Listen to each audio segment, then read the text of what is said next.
नमस्कार विद्यार्थियों, मेघराज गुरुकुल में आपका स्वागत है। और आज जो वीडियो आपके लिए लेके आए हैं वो काफ़ी मज़ेदार होने वाला है, क्योंकि आपको पहले बता दें कि जो बच्चे रेलवे एसएससी की तैयारी कर रहे हैं उनके लिए काफ़ी इंपॉर्टेंट वीडियो है। और जैसे कि आप जानते हैं कि आपको एक बहुत अच्छी न्यूज़ बता देते हैं कि आप जितने वीडियो मैथमेटिक्स से रिलेटेड आपको हमारे चैनल पर देखने को मिलेंगे वो सारे रेलवे एसएससी की जो तैयारी कर रहे हैं, एग्जाम कंडक्टेड तैयारी कर रहे हैं, या फिर कह सकते हैं राजस्थान में किसी सेट या फिर पटवारी एग्जाम की तैयारी कर रही है, उनके लिए काफ़ी इंपॉर्टेंट वीडियो साबित होने वाले हैं। इसलिए वीडियो को कंटिन्यू देखें और काफ़ी अच्छे से देखें ताकि आने वाले एग्जामों में काफ़ी अच्छे से क्वेश्चन कर पाएंगे।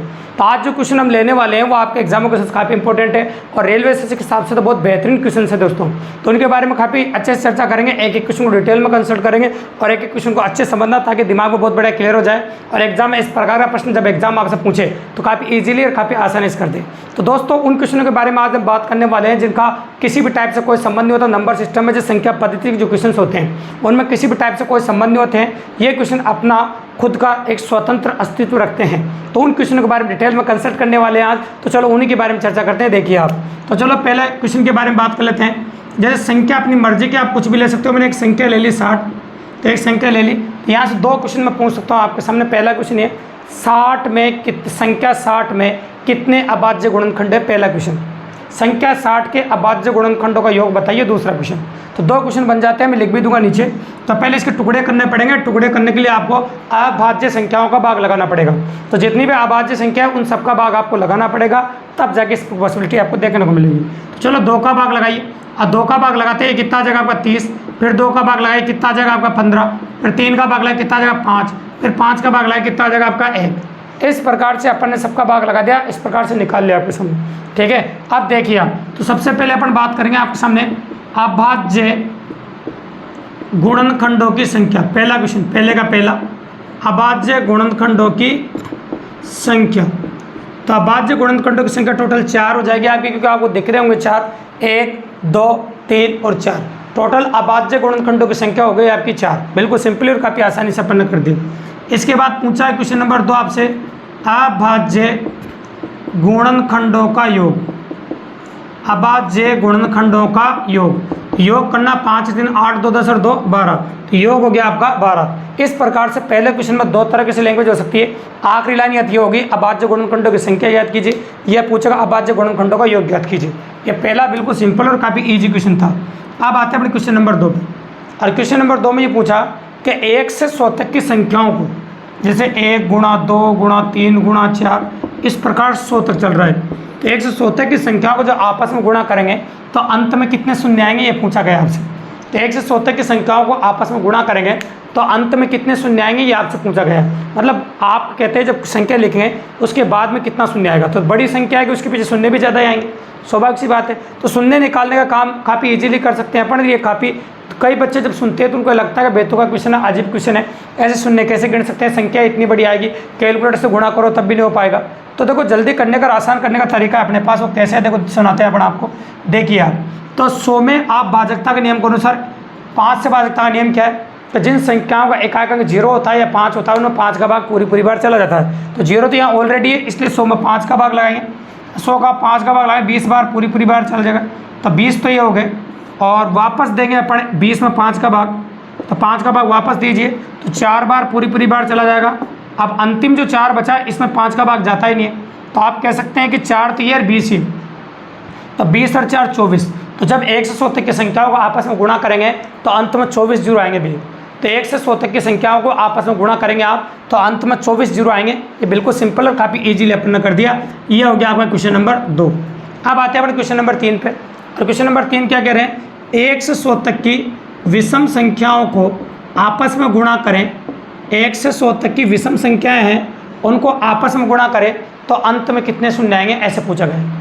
1 से 100 तक की विषम संख्याओं को आपस में गुणा करें तो अंत में कितने शून्य आएंगे, ये आपसे पूछा गया। बिल्कुल सिंपल और काफ़ी ईजी क्वेश्चन है। ठीक है, तो 1 से 100 तक की विषम संख्याओं को आपस में गुणा कर रहे हैं। करेक्ट है भाई, कोई दिक्कत नहीं, बिल्कुल नॉर्मली। तो देखिए आप, तो 1 से 100 तक की विषम संख्या हो, एक बात गांठ बांध लेना, जब 2 या 2 से अधिक विषम संख्याओं को आपस में गुणा किया जाता है तो अंत में कोई शून्य नहीं आता भी। तो ये कह सकते हैं आपका आंसर होगा 0, मतलब 1 भी शून्य नहीं आएगा, मतलब 0 शून्य होंगे, मतलब 1 भी शून्य नहीं होंगे। ठीक है, यूँ कह सकते हैं। बिल्कुल सिंपल और काफ़ी ईजिली अपन ने कर दिया और काफ़ी आसानी से होगी। ठीक है, इसके बाद क्वेश्चन नंबर 4 अपने कहता है कि 10 से 100 के मध्य 10 से विभाजित होने वाली संख्याएँ कितनी है। तो आपसे 10 से 100 के मध्य पूछा तो 10 भी काम नहीं आएगा, 100 भी काम नहीं आएगा, क्योंकि हम कह सकते हैं वो कंसेप्ट काम आएगा। राम और श्याम के बीच में बैठकर 18 आदमी खाना खा रहे हैं, तो बताओ कुल कितने आदमी खाना खा रहे हैं। राम और श्याम के बीच में बैठकर 18 आदमी खाना खा रहे हैं, तो बताइए कुल कितने आदमी खाना खा रहे हैं। तो राम और श्याम को मैंने बोला ही नहीं खाना खा रहे हैं, इसलिए 18 आदमी खाना खा रहे हैं, तो अपन 10 और 100 को नहीं गिनेंगे। ऐसा क्वेश्चन CBT रेलवे में 2021 में पूछ चुका है, काफ़ी अच्छा क्वेश्चन है। तो आप देख सकते हैं कि 20 होगा, 30 होगा, 40, 3, 50, 4, 60, 5, 70, 80 और 90। 90 तक होगा 3, 3, 4, 2, तो कितनी संख्या होगी टोटल? 8 संख्या है। तो 10 से 100 के मध्य 10 से विभाजित होने जो संख्या है वो आपकी वो 8 हो जाएगी। बिल्कुल सिंपल और काफ़ी इजीली अप्रोच कर दिया और काफ़ी आसानी से अपन कर दिया। इनको तो अपन को गिनना है, कई बच्चे जल्दबाजी में 9 देते हैं, कई बच्चे जल्दबाजी में 10 देते हैं, तो जो कि गलत हो जाता है। ये भी बहुत बढ़िया क्वेश्चन था और काफ़ी अच्छा क्वेश्चन अपन ने कंसल्ट किया आपके सामने। अब आ जाते हैं क्वेश्चन नंबर 5 के बारे में।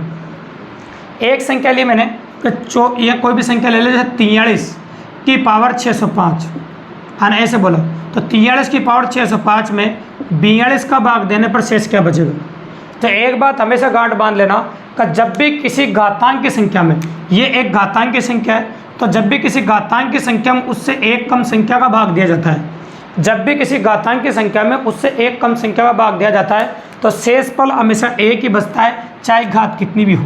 तो शेषफल हमेशा एक ही बचेगा, चाहे घात कितनी भी दे रखी हो आपको, घात कितनी भी हो, शेषफल आपका एक ही आएगा। तो आपसे शेषफल ही पूछा था, तो आपका आंसर आ जाएगा 1। तो घात विषम हो चाहे सम हो, चाहे कितनी भी घात हो, हजारों हो चाहे कितनी भी हो, तो शेषफल हमेशा एक ही आएगा, उससे एक कम संख्या का भाग देते हैं। तो ये होगी पॉसिबिलिटी आपकी। अब क्वेश्चन नंबर 6 और क्वेश्चन नंबर 7 एक साथ ही करेंगे अपन।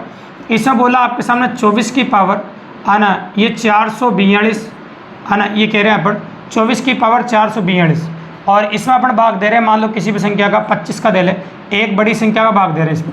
और एक और ले लेते हैं अपन, ये देखो कोई भी संख्या ले लो, जो 20 की पावर 663 में 19 का भाग देने, या 21 का ले लो, एक ज़्यादा ले रहे हैं, 21 का भाग देने पर क्या शेष बचेगा? ठीक है, अब एक बात सुन लेना गांठ बांध के, सबसे इंपॉर्टेंट बात है कि यहाँ पर एक बड़ी संख्या का भाग दे रहे हैं, एक बड़ी संख्या या एक बड़ी संख्या। तो जब भी कभी एक बड़ी संख्या का भाग दिया जाता है और घात सम हो, घात क्या हो बताओ? सम हो, तो शेषफल हमेशा एक आता है। और घात विषम हो तो शेषफल वो संख्या खुद आती है। घात विषम हो तो शेषफल वो संख्या खुद आती है, और शेषफल वह संख्या कितनी है? 20। तो घात विषम हो तो शेषफल वो संख्या खुद आती है, और घात सम हो तो शेषफल वो संख्या एक आती है। सिंपल सी बात है, इस प्रकार से हम कह सकते हैं घात सम हो तो आंसर एक आता है, और घात विषम हो तो आंसर वो संख्या खुद आ जाएगी। इस प्रकार से हो गया क्वेश्चन नंबर 7। बिल्कुल सिंपल और काफ़ी इजीली अप्रोच कर दिया और काफ़ी आसानी से हो गया आपके। ठीक है, अब मैं क्वेश्चन नंबर 8 ले रहा हूँ अपना, और कैसा क्वेश्चन है वो देखिए आप। काफ़ी ईजी और काफ़ी अप्रोच कर रहे हैं, पर देखिए मैं बोल रहा हूँ कि किसी संख्या में 14 का भाग देने पर 5 शेष बचता है। कोई संख्या मान लो, जैसे कोई भी संख्या ले लो अपनी मर्जी से, 14 का भाग देने पर 5 शेष बचना चाहिए। तो ऐसी संख्या आप 19 मान सकते हो, 14 का भाग देने पर आपको 5 शेष बच रहा है, ये देखो 5 शेष बच रहा है। तो ये कह सकते हैं उस संख्या में 7 का भाग देने पर क्या शेष बचेगा? तो आप जानते हैं 7 जो है, 7 का भाग 14 में जाता है, अतः 7 का भाग देने पर भी 5 शेष बचेगा। तो जब भी उसके गुणांक का भाग दिया जाता है तो यूँ समझ लेना शेषफल सेम ही बचता है। 14 का भाग देने पर भी 5 शेष बचेगा, और 7 का भाग देने पर भी 5 शेष बचेगा। इस प्रकार से काफ़ी इंपॉर्टेंट वेराइटी है और काफ़ी इजी क्वेश्चंस है। तो ये टोटल 8 क्वेश्चंस लिए अपने, काफ़ी मज़ेदार और काफ़ी अच्छे क्वेश्चंस लिए, ताकि एग्जाम में काफ़ी अच्छी हेल्प मिलेगी। ये वो क्वेश्चन है जिसका किसी भी टाइप से कोई संबंध नहीं, लेकिन क्वेश्चन काफ़ी मजबूत है, काफ़ी अच्छे है, काफ़ी इंटरेस्टेड है।